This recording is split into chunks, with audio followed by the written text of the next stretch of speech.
Pai, do Filho e do Espírito Santo. Amém. Nós começamos, irmão, um pequeno aviso. Nós estamos acostumados na igreja moderna, na igreja nova, a ter que participar. Se não respondo missa, se eu não falo, eu não resisti missa. Não. A obrigação que a igreja coloca para responder a missa é para o acólito. Então, as pessoas não precisam responder a missa, até porque cada um vai numa velocidade. Isso atrapalha o padre.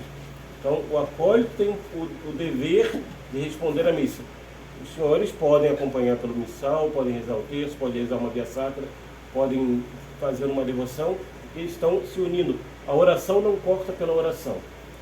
Então, a obrigação de responder é do acólito, porque também se cada um vai responder numa velocidade, isso atrapalha o padre, porque não sabe a quem vai se dirigir. Então, fica essa pequena exortação. Então, no domingo de hoje, o Salvador vai pôr para a nossa meditação a parábola da boa semente. Nós vimos na semana passada, primeiro domingo da Septuagésima, todos os trabalhadores da vinha que são chamados para trabalhar, e o salário seria 1 denário. Nós sabemos que essa é toda a representação do gênero humano que Nosso Senhor vai chamando a cada tempo para ir para o céu. Então chama cada um de nós. E qual é o salário? A vida eterna, o céu. E por isso que ninguém pode reclamar: mas eu trabalhei durante 100 anos. E eu trabalhei um bebezinho que foi batizado e morreu nenhum dia. E todos ganharam o mesmo denário, que é a vida eterna. Porque o salário é o mesmo. Mas todos nós temos o dever de trabalhar na nossa vinha, que é a nossa alma. Ainda mais agora, nessa preparação para a Quaresma, que é o tempo da Septuagésima. Nós nos preparamos para ir deixando de lado todos os pecados, todas as coisas, os deleites. E hoje Nosso Senhor vai falar algo mais. Vai subir um degrauzinho. Viram que tem que trabalhar pela sua alma. Agora, cuidado, que a palavra de Deus é esparcida pela semente, mas as terras são diferentes. Os senhores que trabalham na roça sabem. Então a semente é boníssima, mas se a terra não está preparada, a semente não germina nada. Então essa é a obrigação que nós temos de trabalhar nossa alma, de tirar todos os pedregulhos, dar a umidade certa, para que a boa semente da palavra de Deus, que não é falha, ela dê frutos. Então é essa preparação que nós vamos ter. E cada dia, cada domingo, Nosso Senhor vai subir um degrauzinho até chegar na Quaresma. Na Quaresma, a Quaresma não é água com açúcar, não. Nós devemos fazer Quaresma verdadeira. De penitência mesmo. Os antigos sempre fizeram e tiveram frutos. Não é porque nós estamos no ano de 2026 que nós não podemos fazer. Podemos, sim. Então, já preparando-se para a Quaresma. E para melhor entender essa parábola, devemos saber o modo como os orientais semeavam, que era jogando a semente sobre o terreno, não olhando para onde ela caía. Eles iam jogando a semente. Onde caiu, caiu. E por isso ela caía em diversos locais. E muitas delas não nasciam, mas eram queimadas pelo sol, pois não tinham água. Outras eram afogadas pelas outras ervas, outras eram comidas pelos pássaros, porque onde caiu, caiu, assim como o Nosso Senhor. Ele esparce a semente da doutrina católica a todos nós. Mas às vezes nossa terra não está preparada e nós não queremos praticá-la. Então essa parábola nos mostra os perigos em que vivemos cercados, que devemos afastar-nos desses perigos, para fazer com que essa semente dê frutos 100 por 1. E quais são esses perigos da nossa santidade? O que Nosso Senhor nos coloca aí? Primeiramente, por parte da má concupiscência, dos desejos maus da nossa alma, que nós buscamos para satisfazer nossos sentidos. Enquanto vivemos em nosso corpo mortal, o mundo, a carne e o demônio nos assediam. Ai, padre, quando que vai terminar isso? Quando a gente morrer. Quando a gente morrer, vai acabar com a concupiscência. Enquanto a gente estiver nesse mundo, não. A gente vai sofrer as consequências, as tentações. E que mal incalculável podem fazer em nós a cólera e a cobiça, ou todas as outras paixões.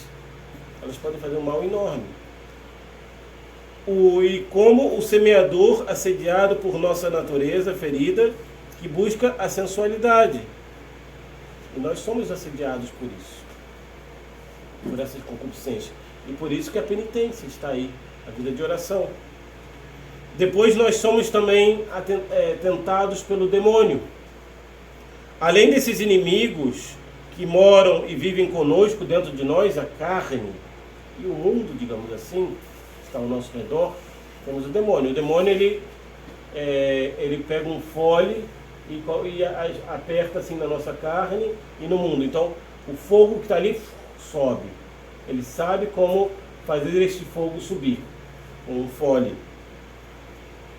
E sobram aqueles terríveis inimigos dos quais dizem a Escritura: a nossa luta não é contra a carne e o sangue, mas contra os principados e as potestades, contra os dominadores deste mundo tenebroso, contra os espíritos malignos nas alturas.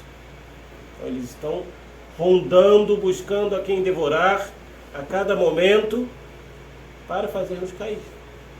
O demônio não quer que a semente germine na nossa alma. Ele não quer. Eles provocam a nossa carne, provocam os apetites dos gozos, dos prazeres sensuais. A malícia espiritual consta dos maus desejos e paixões desregradas que empolgam as potências superiores da alma. Nossos sentidos são como as janelas que vão fazer acender na nossa alma essas paixões. Nós vemos e queremos. A gente vai com uma criança no supermercado, ela vê aquelas coisas ali, eu quero comprar, vamos levar, que não sei o que, porque está vendo. Se não estivesse vendo, ela não ia querer. Nada é querido sem passar pelos sentidos. Isso é uma regra de psicologia. Tudo que a gente quer passa pelos nossos sentidos, principalmente a vista. Se a gente vê, a gente vai querer. E como a malícia de Satanás visa, sobretudo, privar-nos da herança celestial, por isso São Paulo especificou nas alturas, donde devemos inferir que são grandes as forças de nossos inimigos, inflexíveis a sua coragem, cruel e imenso o seu ódio contra nós, que nos movem uma guerra contínua, de sorte que nem paz, nem tréguas podemos fazer contra eles. E sendo assim, qual o sentido das tentações? Nós poderíamos perguntar-nos: Padre, para que sou tentado? Seria muito mais fácil que, se eu não fosse tentado, que passasse tranquilo neste mundo. Mas Deus, Nosso Senhor, na sua imensa sabedoria, na sua pedagogia divina, Ele sabe que as tentações são algo necessário para a nossa vida. São algo necessário. E Deus permite as tentações para provar a virtude. Isso é muito importante. E o Concílio de Trento vai dizer-nos que Deus poderia, com o batismo, tirar todas as concupiscências, tudo, ficarmos tranquilos. Mas não. O Concílio de Trento vai falar que Deus não faz isso porque Ele quer que nós trabalhemos. Nós mereçamos o céu.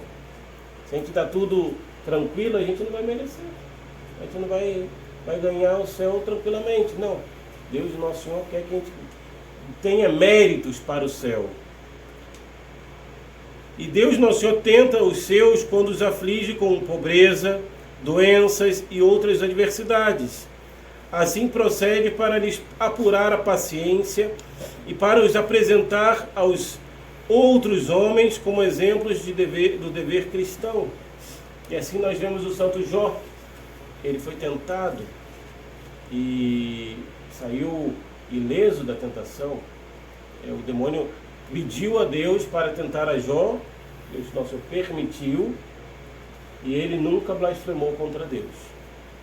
Bendito seja Deus. Deus deu, Deus tirou. Bendito seja Deus. Então ele sempre glorificando a Deus em tentações terríveis, assim também vemos os santos. E Deus nos tenta maxime pelo sofrimento, principalmente pelo sofrimento desta vida. Nós não vamos estar neste mundo sem sofrimento. Não vamos. A gente tem que colocar isso na nossa cabeça, que nós nos esquecemos tranquilamente disso. A gente gostaria de estar nesse mundo tranquilo, chegar ao céu como uma folhinha de alface, fresquíssima. Não. Neste mundo nós teremos sofrimento. E neste sentido, lemos que Abraão foi tentado por quanto devia imolar seu próprio filho. E pelo seu procedimento se tornou um exemplo singular de obediência e resignação, que jamais se apagará da lembrança dos homens. E o demônio, Deus nosso Senhor nunca tenta para o mal. O demônio nos tenta para o mal. Ele quer fazer-nos cair nas armadilhas que ele põe adiante de nós. É para o mal a tentação dos homens, quando estes são tentados ao pecado ou à ruína espiritual. Nisso vai em mistério próprio do diabo, que tenta os homens com o fato de enganá-los e perdê-los. Nós devemos ter isso sempre diante de nós. O demônio quer perder-nos. O demônio é invejoso. Ele quer que nós estejamos no inferno junto com ele. Pelo tudo que o Senhor falou aqui, parece que a tentação é muito ruim. Parece que seria melhor que não tivesse. Verdade. Mas as tentações têm vantagens. E Deus nosso Senhor sabe tirar vantagens das tentações. E nesta terra não podemos ficar livres de tentações. Pela petição do Pai Nosso, e não nos deixeis cair em tentação, nem de longe pedimos a isenção completa da tentação, pois a vida do homem é uma provação nesta terra. Elas são úteis e proveitosas para o gênero humano, porque nas tentações ficamos conhecendo a nós mesmos. Nós conhecemos nossa fraqueza, nós conhecemos que nós não somos nada sem Deus. A gente às vezes se acha forte, se acha com uma força hercúlea, mas nós não passamos de uma mísera formiguinha ali. E aí nosso Senhor nos tenta. Você está se achando o grande tigre, o grande leão que pode tudo? Então nosso Senhor vai nos tentar, nos colocar a tentação ali e a gente cai. Porque aí a gente confia, em quem que a gente confia? Em nós mesmos e não em Deus. Então por isso que Deus nosso Senhor nos tenta, para mostrar-nos quem somos nós.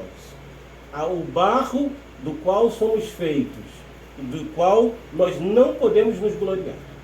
Não podemos. Isto é, as nossas próprias forças. Aí São Paulo vai dizer-nos hoje: eu não me glorio em mim mesmo, eu me glorio na graça de Deus. E Nosso Senhor vai falar-nos, vai falar a São Paulo, que ele pediu para ser tirado dessa tentação do aguilhão da carne e tudo. E Nosso Senhor fala: minha graça te basta. Ou seja, se nós pedimos a graça de Deus no meio da tentação, na hora da tentação, Deus, Nosso Senhor, nos vem com a sua graça. E na sua graça, a minha graça te basta. E a gente tem que confiar em Deus. Então, todas as vezes que nós confiamos em nós levamos um tombo e caímos. E por esse motivo é que também nos humilhamos debaixo da poderosa mão de Deus. E depois de combatermos varonilmente, esperamos uma coroa imarcessível de glória. Então, como sair bem das tentações. Como vencer as tentações que durante toda a nossa vida terá. Não vamos ficar, agora estou isento, estou tranquilo, não terei mais tentação. Não. Toda a nossa vida teremos tentação. Como lhes disse, só terminará quando nós morrermos. Aí terminará as tentações.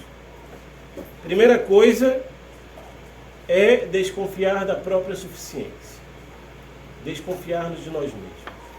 E assim nós já temos um pé atrás. Não confiar em si. Depois entregar-se à bondade divina. Ou seja, se nós desconfiamos de nós, devemos confiar em Deus. Deus é o Todo-Poderoso. Deus pode tudo.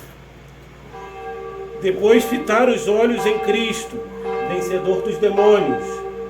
Combater com as armas de Cristo. Quando veremos no primeiro domingo da Quaresma, o nosso Senhor vai ter as tentações. Não que ele pudesse cair, não. O Senhor permitiu ser tentado, ter a sugestão da tentação só, porque nem tentação ele teve, para dar-nos o exemplo de como nós devemos vencer as nossas tentações. Então, combater com as armas que nosso Senhor nos deu. Pensar nos triunfos de Cristo. Ter a fé, o aumento da fé, da esperança, saber que nossa pátria é o céu, e da caridade, ou seja, amar a Deus sobre todas as coisas. Não derramar nosso coração nas coisas deste mundo. E depois o amor pela cruz de nosso Senhor. Nós vamos, em todas as casas dos senhores, imagino, deve ter a cruz de nosso Senhor, mas muitas vezes nós esquecemos dela. Ela fica somente como um adorno na sala ou no quarto, nós não olhamos para ela. Ah, sim, a cruz linda, comprei em tal loja, mas e o significado da cruz em nossa alma? Nós não temos. Então a gente deve pedir a essa graça a Nossa Senhora, que ela faça uma impressão da cruz de nosso, na nossa alma, coloque como uma marca d'água na nossa alma. Depois, usar meios conducentes, que vai dar-nos a vitória nas tentações, que é a oração. Nós não rezamos. Nós esquecemos de rezar. Às vezes nós pegamos o livrinho e passamos assim, mas nós não temos o espírito de oração. Nós não sabemos por que eu tenho que rezar, por que eu tenho que pedir a Deus, porque a oração é boa. E Santo Agostinho vai falar em 3 palavras, em latim é perfeito, o porquê nossas orações às vezes não são eficazes, porque a oração é eficaz. Porque às vezes nós não pedimos coisas boas a Deus, às vezes pedimos não sendo bons, ou seja, nós não estamos em estado de graça, e às vezes pedimos não de boa maneira. Às vezes estamos rezando, mas estamos distraídos, olhando para outra coisa. Por isso que a nossa oração não é eficaz. A oração é eficaz. Depois o trabalho, trabalhar na vinha da nossa alma, tirar os matos, capinar, tirar toda a sujeira, para que as virtudes possam brotar. Vigiar também, vigiar e orar, como vai dizer Nosso Senhor. Abstinência também, muitas vezes nós temos que fazer um jejumzinho, uma abstinência para vencer.